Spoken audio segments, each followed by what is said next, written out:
नमस्कार।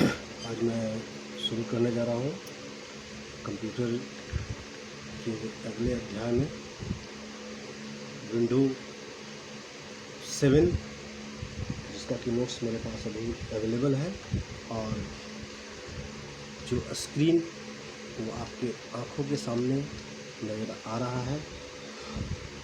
तो शुरू करते हैं। Microsoft window.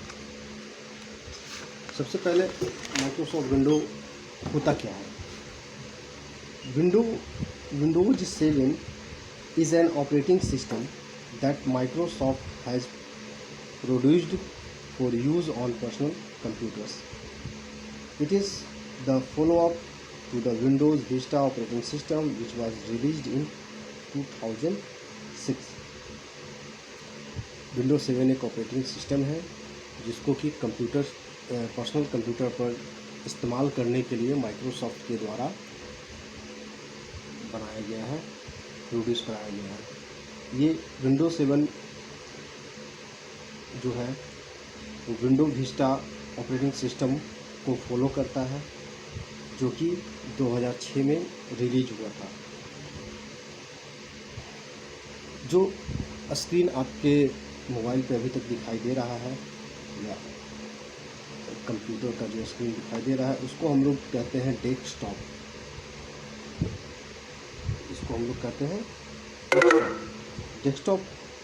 विंडो का मेन स्क्रीन होता है, यहीं पे हम लोग सारा काम करते हैं। इस नाम से ही समझ में आ रहा होगा। डेस्कटॉप मतलब डेस्क का टॉप मतलब ऊपरी भाग। जैसे कि हम लोग पढ़ाई करते हैं, कोई भी कार्य करते हैं तो डेस्क होता है जिसके ऊपर रखकर हम कोई भी कार्य करते हैं, लिखते हैं, पढ़ते हैं। उसी तरह से कंप्यूटर का ये डेस्क है और इसके टॉप पर सारे आइकन्स जो छोटे छोटे आपके बाएं साइड के स्क्रीन पे दिखाई दे रहे होंगे, वो इसको दिखाने के लिए मैं माउस की सहायता से जाता हूँ। अब इस स्क्रीन पे थोड़ा सा डिस्कस और हम कर लेते हैं, तब हम आगे बढ़ेंगे। ये जो आपके सेंटर स्क्रीन के बीचों बीच में एक तीर का निशान दिखाई दे रहा है, ये तीर का निशान जैसे जैसे हम माउस को मूव कराते हैं वैसे वैसे वो मूव करता है। इसको कहते हैं माउस पॉइंटर। इसको कहते हैं माउस पॉइंटर। ये जैसे माउस घुमाएंगे वैसे घूमेगा। इस माउस को अभी हम लेके आते हैं कंप्यूटर स्क्रीन के सबसे बाएं साइड के निचले हिस्से पे। बाएं साइड के निचले हिस्से पे स्क्रीन को मैंने थोड़ा सा एडजस्ट कर दिया है। स्क्रीन के सबसे नीचे देखिए ये जा रहा है। स्क्रीन के सबसे निचले हिस्से के बाएं साइड में जो बटन है वो है स्टार्ट बटन।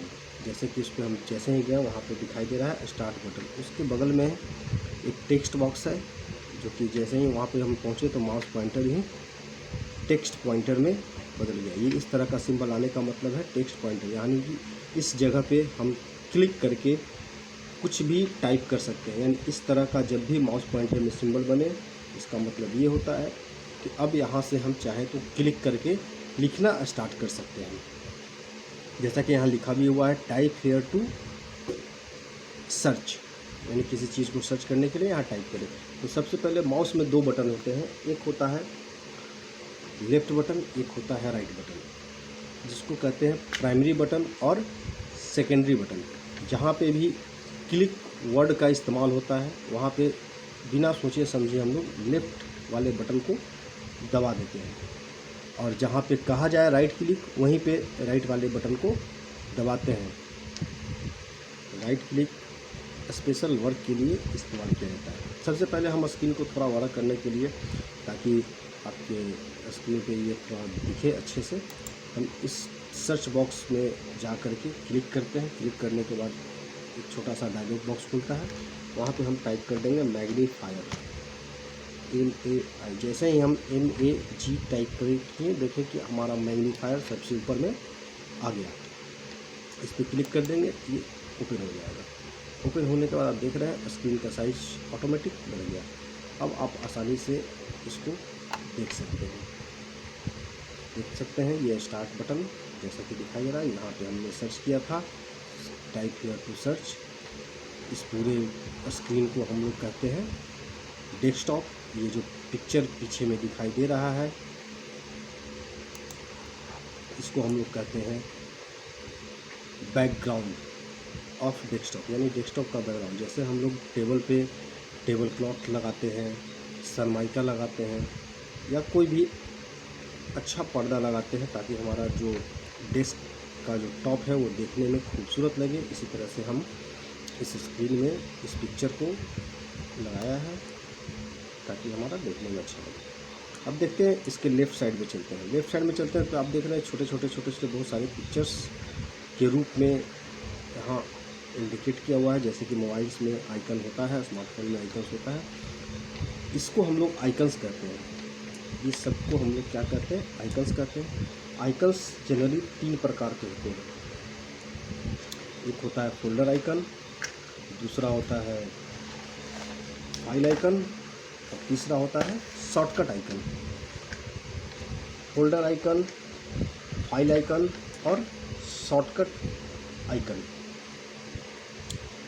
फोल्डर आइकन में उसको कहते हैं जहाँ पे हम और भी बहुत सारे फाइल और फोल्डर को रख सकते हैं। जैसा उसको देखने में आपको यहाँ पे फोल्डर आइकन, हाँ ये न्यू, जैसा कि मैंने बनाया न्यू, आप देख सकते हैं आपके स्क्रीन पर लिखा हुआ है न्यू, इसका नाम दिया गया है। और ये फोल्डर है फाइल की तरह, जिसमें कि बहुत सारे फाइल और फोल्डर को हम रख सकते हैं, स्टोर कर सकते हैं। इसको दूसरी भाषा में कहते हैं folder is like a briefcase where we can keep many files और फोल्डर। उसके बाद आते हैं, आप इसके बगल में देखें VLC मीडिया प्लेयर लिखा हुआ है। इसमें एक छोटा सा सिंबल बना हुआ है एरो का। जिस भी आइकन में ये सिंबल बना रहे वो शॉर्टकट आइकन होता है। जिस भी आइकन में ये सिंबल लगा रहे वो शॉर्टकट आइकन होता है। ये किसी प्रोग्राम का हो सकता है, किसी फाइल का हो सकता है, किसी भी फोल्डर का हो सकता है, जिसको कि हम शॉर्टकट के रूप में अपने स्क्रीन पर रखते हैं। उसके बाद हम आते हैं, जैसा कि आप देख रहे होंगे रिसाइकल बिन पे अभी हमारा माउस पॉइंटर रुका हुआ है। रिसाइकिल बिन, इसको हम लोग कंप्यूटर का डस्टबिन भी कहते हैं। और ये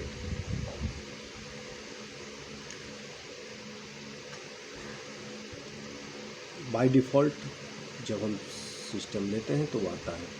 रिसाइकिल बिन में भी आप देख रहे होंगे कि उसका जो बॉक्स जो बना हुआ है उसका ऊपरी पोर्शन में कुछ रखा हुआ है। इसका मतलब देखने से ही प्रतीत हो रहा है कि ये भी भरा हुआ है, यानी इसके अंदर कुछ फाइल और फोल्डर है। जैसे कि मैंने कहा डस्टबिन, तो इसमें कंप्यूटर का सारा कचरा, यानी जो भी फाइल हम डिलीट करते हैं, फोल्डर डिलीट करते हैं, वो इसमें आके स्टोर होता है। अगर यहाँ से हम डिलीट कर दें तो वो कंप्यूटर के बाहर चला जाएगा। अगर हम चाहें कोई फाइल फोल्डर गलती से डिलीट हो गया है तो हम चाहें तो फिर से इसको हम रिकवर कर सकते हैं। जैसा है घर में हम डस्टबिन रखते हैं, घर बहारते हैं, साफ़ करते हैं तो सारा गंदगी पहले एक जगह इकट्ठा करते हैं और इकट्ठा करने के बाद तब जा कर के उसको हम घर के बाहर फेंकते हैं। अगर कोई वस्तु गलती से खो जाती है, छोटी वस्तु नहीं मिलती है, तो उसको हम घर साफ़ करने के दौरान उसको कचरा फिर सर्च करते हैं और मिल जाता है तो उसको वापस घर में रखते हैं, अदरवाइज उसको फेंक देते हैं। इसी तरह का काम रिसाइकिल बिन का होता है। उसके बगल में आप सब देख सकते हैं दिस पीसी। इसके पहले दिस पीसी के पहले रिसाइकिल बिन एक और बात बता दूं कि ये अभी भरा हुआ है। इसका मतलब इसके अंदर फाइल और फोल्डर है। जब इसको हम ओपन करते हैं, राइट क्लिक ओपन पे जा करके जब इसको हम ओपन करते हैं तो देखिए एक बॉक्स खुला जिसमें कि अभी दिखाई दे रहा है LSS का 2 फाइल इसमें है। अगर इस दोनों फाइल को हम राइट क्लिक करके तो एक राइट क्लिक करके रीस्टोर कर देंगे तो वो जहाँ से आया था वहाँ वापस वो चला जाएगा। यानी अब ये फोल्डर में लिख दिया दिस फोल्डर इज़ एम्प्टी, मतलब ये फोल्डर अब खाली हो गया। इसको बंद करते हैं। अब आप देखें रिसाइकिल बिन खाली हो गया। इसका मतलब कि इसके अंदर जो फाइलें थी उसको मैंने रीस्टोर कर लिया, यानी वापस कंप्यूटर में वो जहाँ पर था वहाँ चला गया, तो ये खाली हो गया। तो आप अच्छी तरह समझ गए होंगे रिसाइकिल बिन है एक ही, लेकिन काम उसका 2, दिखने का नज़रिया उसका 2। उसके बाद आते हैं दिस पीसी मतलब नाम से ही लग रहा है कि इस पर्सनल कंप्यूटर में जो भी चीज़ें हैं, और साथ साथ इसमें दिखा रहा है लोकेशन, मतलब लोकेशन, इसके अंदर जितने भी फाइल फोल्डर यानी कंप्यूटर के अंदर जितनी भी गतिविधियां होती हैं सॉफ्टवेयर के थ्रू, वो सारा इसके अंदर दिखाता है। जैसा कि इसको हम चाहें तो राइट क्लिक करके ओपन करके हम इसको देख सकते हैं। जब हम ओपन करते हैं तो आप देख रहे हैं इसमें 7 फोल्डर्स आ रहे हैं, और नीचे जैसे जैसे हम बढ़ते हैं सबसे इम्पॉर्टेंट इसमें जो चीज़ें हैं वो मैं आपको दिखाता हूँ। लोकल ड्राइव CD आप देख सकते हैं, आप E है, C है, E है, फिर नीचे जाते हैं FGH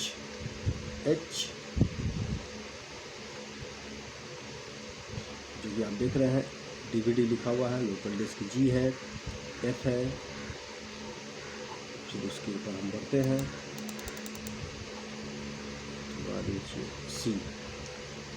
सी में आप देख रहे हैं कि एक सिंबल बना हुआ है, जैसा कि स्टार्ट बटन पे सिंबल बना हुआ था वही सिंबल। सी जो होता है वो पूरा का पूरा कंप्यूटर का सिस्टम सॉफ्टवेयर का एरिया होता है, या दूसरे शब्दों में कहें कि जो भी हम काम करते हैं कंप्यूटर पे, किसी भी सॉफ्टवेयर पे काम करते हैं तो वो सारे सी ड्राइव में इंस्टॉल होते हैं।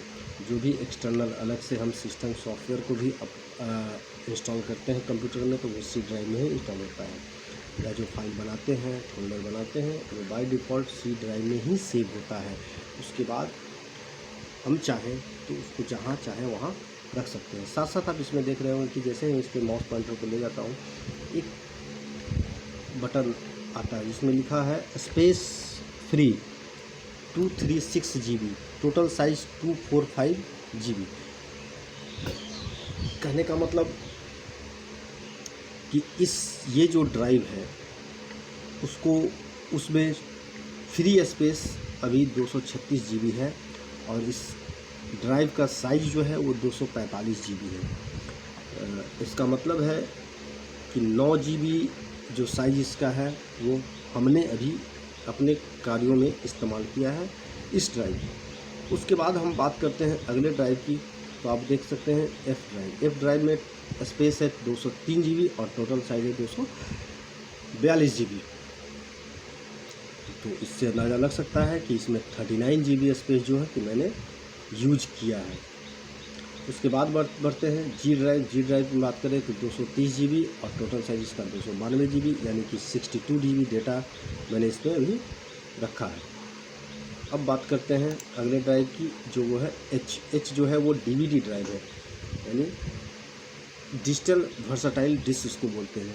DVD RW का मतलब हो गया रीड और राइट, यानी हम इस ड्राइव के जरिए CD या DVD को रीड भी कर सकते हैं और उसको फिर उसमें हम कोई डेटा राइट करना चाहें तो राइट भी कर सकते हैं। ये 4 ड्राइव। बीच में आप देख रहे हो कि D जो है वो गायब है। D ड्राइव मैंने रखा है एक्सटर्नल हार्डवेयर को इंस्टॉल करने के लिए, एक स्पेशल, जैसे पेन ड्राइव, मेमोरी कार्ड वगैरह जब हम अटैच करेंगे तो वो D में आएगा। जैसे उसको हम लगाएंगे तो हमारे सिस्टम में D ड्राइव शो करने लगेगा। जैसा कि अगर हमारे पास अगर वो पेन ड्राइव मैं देखता हूँ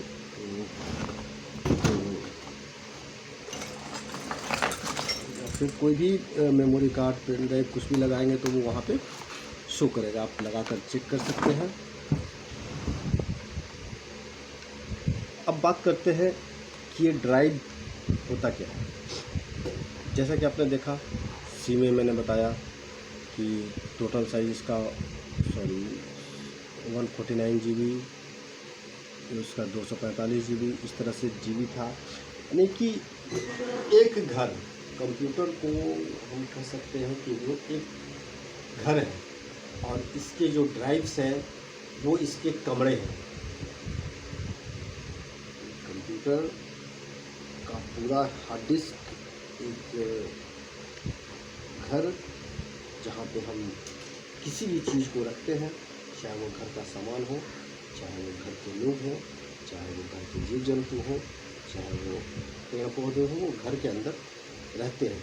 और बाकी जो ड्राइवर है जो शो कर रहा है वो कमरे के रूप में या खुले रूप में हम उसको देख सकते हैं कि अलग अलग पार्टीशन क्या है कि इस एरिया में हम ये काम करेंगे, उस एरिया में हम ये काम करेंगे। तो इस हार्ड डिस्क को मैंने 3 भागों में बांट दिया है और अपने अनुसार से मैं इसका इस्तेमाल करता हूँ। आप चाहें तो अपने अनुसार से और भी ड्राइव बना सकते हैं और जिस जैसे आपकी आवश्यकता है उसके अनुसार उसका स्टोरेज कैपेसिटी दे करके आप अपने हार्ड डिस्क ड्राइव को डिवाइड कर सकते हैं। लेकिन जो भी प्रोग्राम इंस्टॉल होगा सिस्टम में वो सी ड्राइव में ही होगा। जो आप पहला ऑपरेटिंग सिस्टम डालेंगे, जो विंडोज 7 जैसा कि नोट्स के ज़रिए मैं आपको स्क्रीन पे दिखा रहा हूँ, वो बाय डिफ़ॉल्ट सी ड्राइव में ही इंस्टॉल होगा। तो ये थी विंडो और डेस्कटॉप। इसमें आपको मैंने कुछ बातें बता दी। अब फिर से वापस मैं चलता हूँ वही वापस स्क्रीन पे। ये था आइकन के बारे में आप समझ लें। फाइल आइकन एक बचा। फाइल आइकन क्या होता है? जैसे कि आप देख रहे हैं यहाँ ये अबाउट JICS जो लिखा हुआ है, ये फाइल आइकन है। इसमें आप जैसे ही जा रहे हैं देख रहे हैं टाइप लिखा हुआ है। माइक्रोसॉफ्ट ऑफिस वर्ड डॉक्यूमेंट ये है। ऑर्डर इसके हैं Windows user, size 12.9 KB, date के साथ, टाइम के साथ, AM है, PM है, टोटल रिलीज इसमें आपको दिखा रहा है। ये फाइल कब तैयार किया गया है। और जैसे ही इसको जब हम खोलते हैं तो इस फाइल में जो बातें होती हैं वो दिखाई देंगी आपको। आप देख सकते हैं ओपन हो रहा है और ये खुल गया।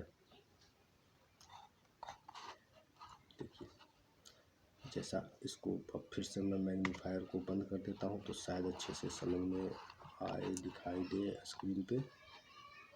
तो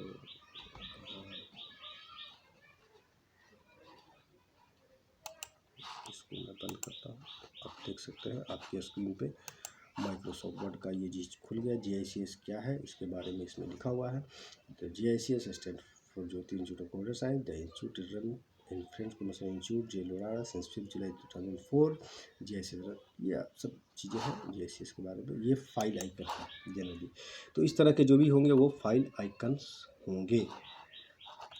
तो आप अब समझ गए होंगे कि डेस्कटॉप क्या होता है, आइकन्स क्या होते हैं, और जो आइकन्स लेफ़्ट साइड में पड़े हुए हैं उसके बाद जो एरिया हमारा बचता है, जहाँ पे भी हमारा माउस मूव कर रहा है, ये सारा एरिया एम्प्टी एरिया कहलाता है, यानी ब्लैंक क्षेत्र, जहाँ पे हम राइट क्लिक कर करके कुछ ऑप्शंस को देख सकते हैं। कुछ ऑप्शंस इसमें खुलते हैं। जब भी हम राइट क्लिक करेंगे कुछ ऑप्शंस खुलेंगे। इसके बारे में हम चर्चा करेंगे। पहले और थोड़ा डेस्कटॉप स्क्रीन के बारे में समझ लेते हैं। अब नीचे बात करते हैं। नीचे मैंने 2 चीज़ों के बारे में बता दिया आपको, स्टार्ट और ये टाइप सर्च है। यहाँ से आप किसी भी फाइल को, उसके बाद बढ़ते हैं तो ये सारे जो दिखाई दे रहे हैं ये भी आइकन्स है। ये भी सब भी आइकन्स है। आप इसमें नाम देख सकते होंगे, एक्सप्लोरर।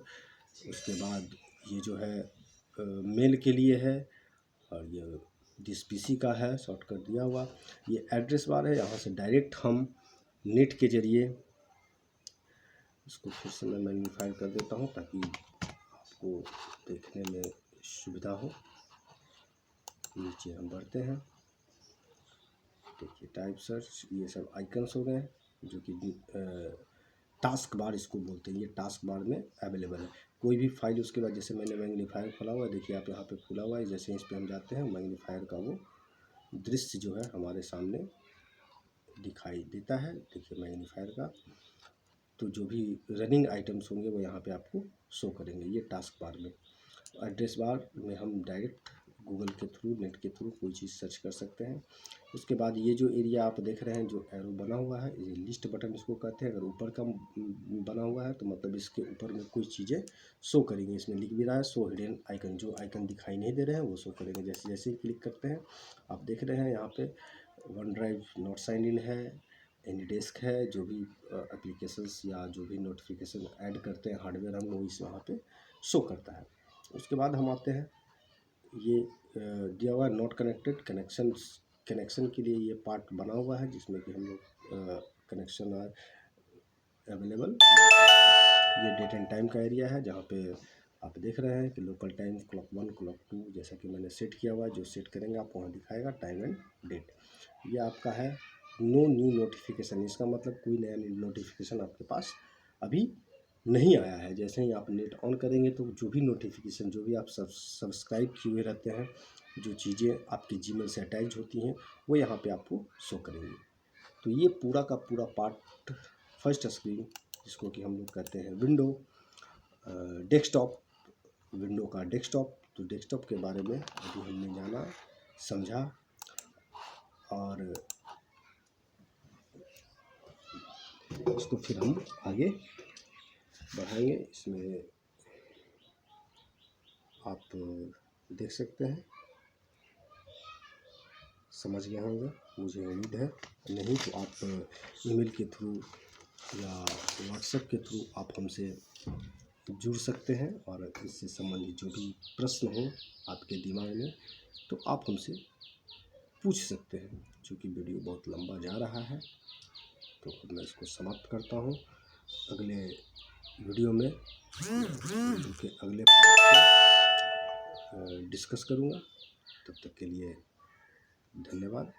आप अपना प्रश्न, अपना सुझाव हमें देते रहें, ताकि हम और बेहतर तरीके से आपको समझाने का प्रयास करेंगे। धन्यवाद।